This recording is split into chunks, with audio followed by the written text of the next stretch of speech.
are these people? What's up, everybody? It's Iron and News. It's me, Reef Breland, and my co-host, Collin Carter, Radix-Carter, the Care Bear Yeah, himself. yeah. Collin Carter is my dad. Don't call me that. I know. It's just I Every want time, to. no, I every cut time that I hear Radix Collin off of Carter, it. yeah, every time I hear Collin Carter, I just turn around and be like, Dad, what? No. I just think it's the alliteration, you know. It's the Yeah, three C's. But anyway, you have a story for us this evening. I You wanted to do. talk about some stuff. I This guy, did. This person, Reagan, yeah, also known as probably the person who is the cause of our current demise in this country. Well, one of. not one of, but probably one of the more significant ones in modern history. So I did a rant on Reagan last year in terms of, I believe it was student debt. Um, Mm, like the reason why we're in debt is in part due to him, okay. but I found this a little interesting. So this is an article written by Thom Hartmann. And he titles it "The Dying Phase of Reaganism," which I thought was interesting, but I think it's kind of gives some context as to the issues that we have now, like kind of were started by him. Mm, And then I have some thoughts that, I like, and I think Tom makes some in the article that I would like to share. So, cool. so anyway, given the article, let me get this ready. Thank you. So this is the dying phase of Reaganism, and it's hideous. The question today is whether we as a nation and the people will recover from it, or if it will, as Reagan promised, destroy the American experiment of pluralistic liberal democracy. Back It's in gonna be 1981, when Ronald Reagan was sworn in and implicitly promised to destroy our government because it was the problem, quote unquote, many of us who strongly opposed him wondered what the final stage of Reaganism would look like. Now we know. We're there. Violence towards women and minorities has exploded. Armed militias tried to assassinate the vice president and Speaker of the House in an attempted coup directed by the Republican president of the United States. Debatable, but they tried to kidnap and murder the Democratic governor of Michigan. They're blowing up power substations from Oregon to the Carolinas. They embedded themselves in DHS, police departments, and our military. They coordinated with fascists overseas. Leading up to this moment was a 41-year political war that splattered the American dream like gut-shot blood across a dystopian Republican hellscape mural. Reaganism brought us the collapse of the middle class, student and medical debt that's impossible to climb out of, explosion of predation from health insurance companies and for-profit hospitals, political manipulation by corporations and billionaires, an explosion of homelessness and untreated mental illness, and turned our elementary schools into killing fields. Thank you. The question today is whether we as a nation and the people will recover from it, or if it will, as Reagan promised on January 20th, 1981, end the American experiment of pluralistic liberal democracy. The seeds of Reaganism were planted in 1972 when President Nixon put tobacco lawyer Lewis Powell on the U.S. Supreme Court. Powell had written his infamous memo a year earlier, arguing that corporate America and the morbidly rich needed to join forces to wrest back control of America after 40 years of FDR's New Deal had empowered middle-class union workers, consumers, and environmentalists. Attacking Ralph Nader, forgive the brag, he wrote the foreword to my book on monopolies, for kicking off consumer movement in his 1965 book, Unsafe at Any Speed, and Rachel Carson for the environmental movement with her 1962 book, Silent Spring, Powell asserted that leftists, middle-class socialists, and communist sympathizers had taken over our government, universities, the Supreme Court, and our media. Current examples of the inimpotency of business and of near contempt in which businessmen's views are held are the stampedes by politicians to support almost any legislation related to consumerism or to the environment. It was the job of big business and the very wealthy to reclaim our nation from the clutches of people concerned about the environment or the rights of average American consumers, Power wrote. Business must learn the lesson long ago learned by labor and other self-interest groups. This is the lesson that political power is necessary, that such power must be assiduously cultivated, and that when necessary, it must be used aggressively and with determination, without embarrassment and without the reluctance which has been so characteristic of American business. Once on the Supreme Court, Power went to work. In 1976, he and his colleagues considered a case that would redefine the next 5 decades, Bucky versus Vallejo. Congress passed strict regulations on political campaign fundraising and spending with the Federal Election Campaign Act of 1971. Following the Agnew and Nixon bribery scandals that led to Vice President Agnew's resignation to avoid prison, Congress doubled down by strengthening that law in 1974 and created the FEC. This outraged then Senator James Buckley, the elder brother of the late William F. Buckley, and now the senior judge of the DC Circuit Court. Most Republicans opposed those laws and agencies, but he and his side in the Senate had lost the vote, so limits on money in political campaigns became law, and the FEC was created. Like a sore loser, he sued, essentially saying that the free speech right of wealthy people like himself and his friends to buy politicians was inhibited by such clean campaign legislation. Mm. The result, legalizing political bribery, was a first for America and the developing world. The Supreme Court ruled with and for Buckley, striking down nearly a century of campaign finance legislation, going all the way back to Teddy Roosevelt's Tillman Act. 2 years later, in the first National Bank versus Bellotti case, Powell himself offered the decision that gave corporations that same legal right to bribe politicians or insert themselves into campaigns for ballot initiatives, among other things. Prior to this, from the end of the Republican Great Depression right up until the Reagan Revolution, from 1933 to 1981, the American middle class had a half-century of uninterrupted political and economic progress.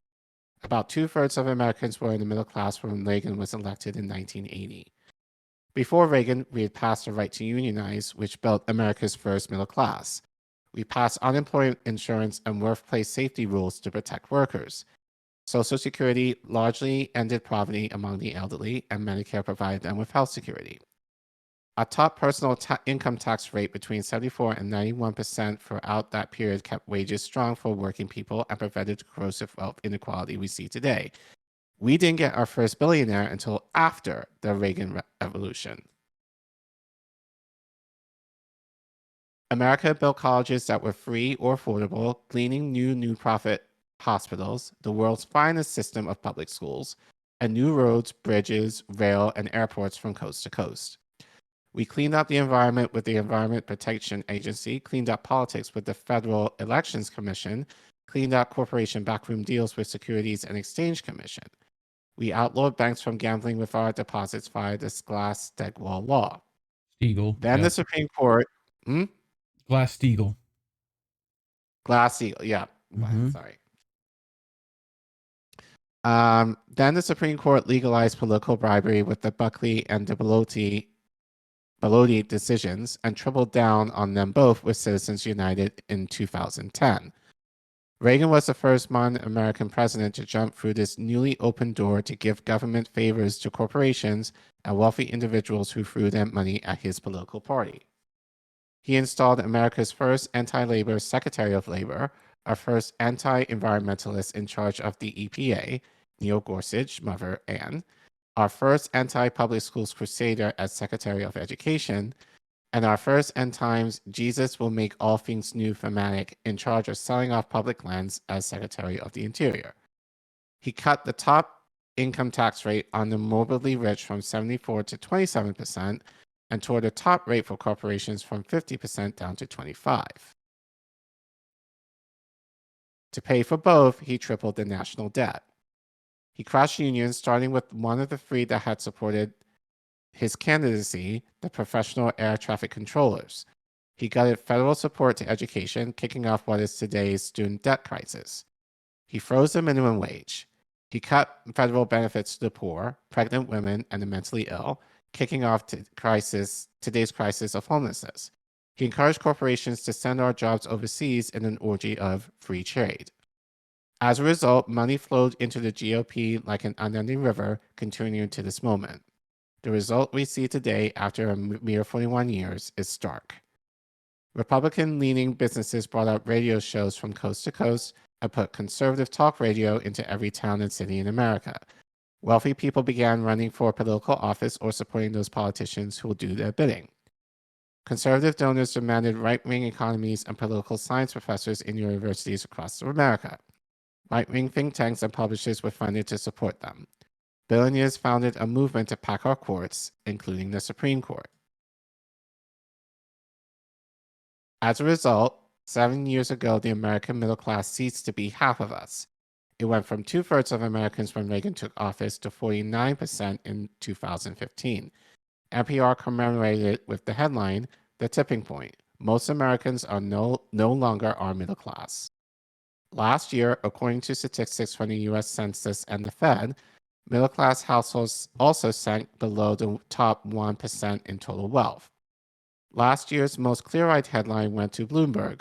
Top 1% of US earners now hold more wealth than all of the middle class. As the GOP's game for shilling for corporations and the morbidly rich became obvious, support for the party slipped. Needing more votes to gain more political office, Republicans reached out to bigots, racists, misogynists, anti-Semites, and open fascists. Each slice of that poison pie gave them a few more percent more votes. When working-class white men realized they'd been screwed by 40 years of Reaganism, they weren't sure where to focus their rage. Republican politicians and right-wing media were happy to supply the villains. Women in the workplace when they should be home barefoot and pregnant, racial minorities who want your job or to rape your daughter, and queer people who are after your children. Reagan kicked off his 1980 campaign for president with a speech to an all-white audience near Philadelphia, Mississippi, Mississippi, where free civil rights activists were brutally murdered. His topic was states' rights. Bush the Elder rolled out his Willie Horton ad, and George the Younger lied to us into 2 wars with Muslim nations. Finally, like an evil Santa, Trump dumped out his bag of maleficence, and odium. Mm-hmm. He embraced the world's worst despots, seeing them as role models for future America, while trashing our allies and disparaging democracy. Reading. He applauded police violence and ridiculed its victims. Demagogues like DeSantis and Abbott further raised the temperature by accusing career public school teachers of promoting critical race theory and librarians of hustling perversion and porn. They used desperate refugees as human pawns in their vicious game. They purged millions of mostly Black, Hispanic, and young voters into the rolls, a process endorsed by 5 corporate Republicans on the Supreme Court in 2018. Our most recent Republican president of the United States is hawking NFT art and facing decades in prison in multiple state and federal venues for his crimes while in office. Now, at the end of these 41 short years of this unrelenting barrage of corruption and hate promoted by Republican media and politicians, we've arrived at the end stage of Reaganism. As a result, our nation stands upon a precipice. Will we continue down Reagan's path that I charted in my book on neoliberalism and end up, as did Russia and Hungary, with neo-fascist strongman rule and the total collapse of the American experiment? Or will we turn back to the lessons of the New Deal and Great Society, embraced by presidents and politicians of both parties for a half-century, and rebuild our middle class and our democracy, along with our trust in each other? For the most part, most of the past 41 years, the choice has not been as clear as to many people as it was today. Now that America can no longer plead uncertainty, we must seize hold of the awesome responsibility for rescuing our nation and her democracy from the extraordinary damage of Reagan's neoliberalism. For ourselves, our nation, our children and grandchildren, and a larger world. Any thoughts before? I mean, they missed out on a lot of Democratic presidents in there doing Yeah. equally terrible stuff. Yeah. Um, as a continuation of all those policies, you know, Right. I think there was a lot of like republicanism versus it's all corporatism. It's all the same uniparty problem, you know. And I wouldn't even say Reagan was a start of it, but he did get a lot of things dealt with that made it easier to do the rest of it. So, you know, it made people kind of blind to that malice, you Yeah. know. Like I just felt like while Tom made some good points, I definitely felt it was one-sided like you in terms of like, yeah, the Republicans started it and then the Democrats kind of followed suit, especially in the Finished 90s it. with Clinton, Yeah, you know? Clinton And so and like yeah, so who then you went know, and so gutted the rest of the media and increased military spending and gave right. more money to people who didn't need it. Right. Um, So yeah, I just felt like it was definitely one-sided in terms of Republicans, definitely in the 80s, yeah, you know, but I think especially more so in the 90s, and I think more recently in the 2010s with Obama, you know, it's just kind of escalated even more to where we are now. they definitely had to hide it more. I mean, even Obama had to hide that side of himself for a while. Which ultimately makes it more dangerous because I feel Yeah, like, especially for Democrats now, they're still kind of considered the party of the working class. And as I said on many streams before, I think right as at this point, they are the party of the, as I call it, the Ivy League elite. You know, mm. they're the party of the Harvards and the Yales on the West Coast and the Stanfords on the of the East Coast. I mean, Harvard and Yale, and on the West Coast, Stanford. In terms of like, you know, more of the PMC class now because there really isn't that much of a working class anymore. You know, as Tom, I think, is correct in saying it's been decimated to the point where you can't even really call it a working class. It's more like working poor, Yeah, you know, at this point. mm-hmm. Um, Or but, worse.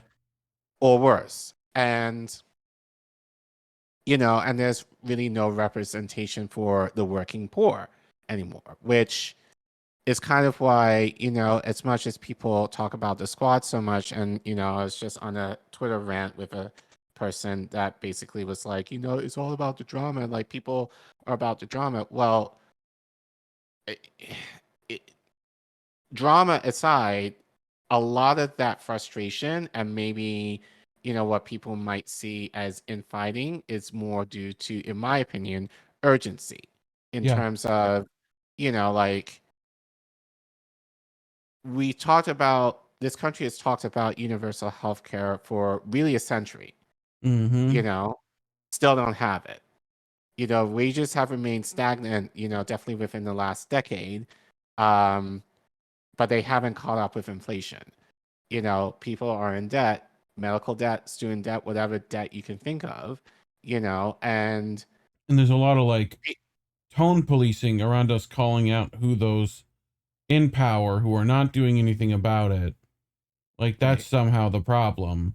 And that's right. we're just out for the No, drama in that no, it's case. more like, no, it's more or less we are the problem, you know, yeah, for calling them out, Yeah. and not the people who are in charge that can essentially Especially when it's change the problem. calling out the Um, duopoly, right. that kind of And, stuff. you know, so I just kind of wonder, like, could there ever be a point where, as some said, that things could be reversed?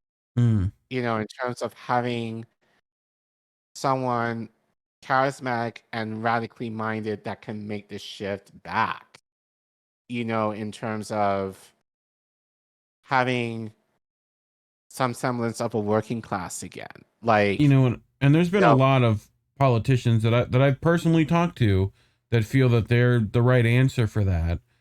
But there's a question that it's very difficult for them to answer. It's very difficult for me thinking about it to answer. But how are you going to keep yourself in touch with your base in that way? How are you going to keep yourself from being corrupted against them? I don't hear a lot of great answers. I hear the same answer AOC gave, if anything, which is like, well, I'm going to be one term. And what it's like, well, I need you to show that you can organize for something against that and not capitulate to demands. And like, we need fighters in there, and that's they tend to not show up, the ones we need, because a lot of those Mhm. people are smart enough to know that they have a lot easier fight outside of that system, Right. to get what they need. So Which I think, and we're probably going to talk about this on INN News next week. yes, Well, this week by the time we have this is, we can uh, probably announce that for next week, right? yeah, Hopefully APSP people. I yes, forget that young lady's name. A key, something with an A. A Kai, Akile and Akile Kanai, something like that. who is, yeah, who is a part of the Hero movement. She will, by the time you watch this, it will be on Wednesday. Yeah. Um, and then, so that'll be this Wednesday. And then next week, which, if I get my dates right, I believe will be the 1st of Yes. February. Misty should be coming on. She should be coming on to talk about, I think actually she'll be co-hosting with you, Yep. since I will not be here, because I'm doing my own direct action that evening. Who mostly she'll be talking about the Rage Against the War Machine event Yep. in DC on February 19th. Yep. So yeah, definitely check it out. And if you're able to make it down to DC that weekend, is President's Day weekend, you should come Please out do. and support, you know, this protest slash um form of direct action.